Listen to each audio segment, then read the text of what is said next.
Hi, everyone.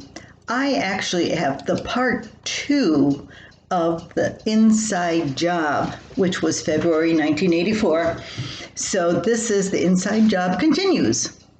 One of the hardest parts about remodeling our living room was choosing carpeting. Some people might think this the only fun part of the job. I do not. First of all, Bob and I had to decide on the color we wanted. It had to suit the room, as well as our children's habitual messiness. Basic brown seemed to fit the bill there. The designer and me said brown would go well with the other colors already in the room.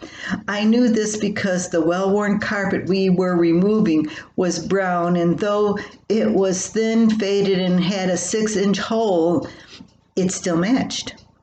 This same brown carpet had in the past been able to hide spilled orange juice, cracker crumbs, and pencil filings. Definitely brown was the only color for the Manzke mansion. So off we went, the entire family, to buy brown carpeting for our living room. Do you know how many shades of brown carpeting there are? There must have been at least 1,200. There were shades matching maple, oak, pine, and woodwork. There are colors duplicating sand, clay, marble, dust, sunsets, and butterfly wings. There are also carpeting with attached padding, with added padding, with nap or without nap. I looked to Bob for advice. He answered me with a shrug. A lot of help he turned out to be. The ones with advice were the children. They liked everything, especially the most expensive carpeting. A lot of help they were. Finally, we agreed on one particular shade. It was the color of rust. Well, kind of. Our selection was measured, cut from the huge roll and stuffed into our car.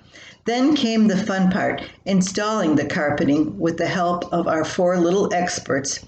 I don't think I would have gotten too far if it was up to me alone. I never would have had the courage to put the knife to that beautiful rug. There was always be that hint of uncertainty that I'd be cutting it wrong. Lucky for us, Bob had the courage. Unlucky for us, he had the kids there hopping around the room. After all was cut and done, the carpeting came a bit short of one wall. Just a fraction, but a fraction too much. It had to be patched. Next came the gluing. What fun, what joy, what a liar I am. Half our crew was sent outside for fun and games at this time. The other half was put down for naps. Somehow this still baffles me. Bob and I managed to smear the white, sticky glue under the new carpeting and set it all in place before our helpers could destroy more of our work. It was time to stand back and admire. Even that took a bit of work. After kneeling and smearing glue and rolling down the carpeting, our bodies had a hard time unbending. You could hear our joints creaking for 2 miles when we struggled to get up. But we finally did manage to stand, and the room was fantastic. All that was needed then was to haul the furniture back, throw out the scraps, and clean up the tools. I found that there's correlation between remodeling and childbirth. There sure is a lot of pain and trouble for both, but boy, the rewards are worth it. It's also a good thing our memories are so bad, too, or we wouldn't have any more children or upgraded homes. So that ended our remodeling adventure. We never did a lot. Some people do it all the time. Nah, not too much. We did tear some other things out, but there was always other work. You only could do it in the wintertime when there wasn't a lot of farm work to be done. So that's when Bob looked around the house, and he couldn't sit still ever either. So things got done then.